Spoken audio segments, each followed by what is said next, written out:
অনেক প্রকৃতির প্রতিকূলতার সাথে যুদ্ধ করে আমাদের এই চীনা হাঁসটা এখনো বেঁচে আছে আলহামদুলিল্লাহ। তার সঙ্গবদ্ধী কিন্তু আরো অনেকগুলো হাঁস ছিল, কিন্তু প্রকৃতির দাবানলকে বৃদ্ধাঙ্গুলি দেখিয়ে ও কিন্তু স্বতঃস্ফূর্তিময় জীবন আবার লাভ করছে।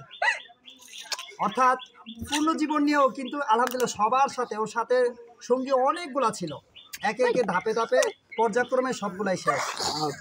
আলহামদুলিল্লাহ আল্লাহ তাআলা এই শিশু ছোট্ট এই হাঁসটাকে কিন্তু আমার দাদা ভাই এই হাঁসগুলা কিনছিল, অনেকগুলো হাঁস কিনছিল, অনেক টাকা দিয়ে অনেকগুলো হাঁস কিনছে, কিন্তু আবার অনেক টাকার খাদ্যও কিন্তু যোগান দিছে। একে একে ধাপে ধাপে শেষ। কতগুলো ভাইরাসে গেছে গা, কতগুলো হিয়াল কুত্তা খেয়ে লাইছে, আবার কতগুলো ভাঙি গেছে গা। আলহামদুলিল্লাহ সর্বশেষ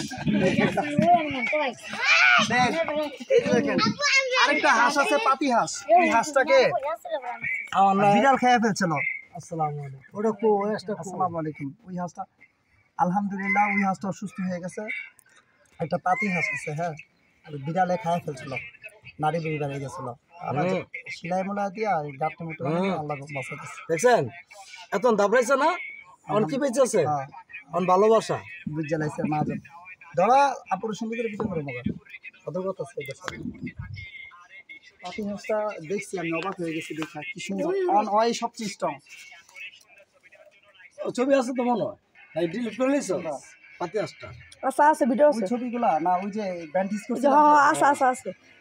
আলহামদুলিল্লাহ আমি হাঁটতে পারে।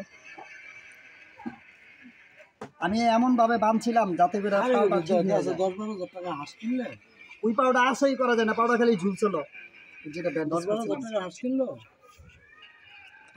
ওকে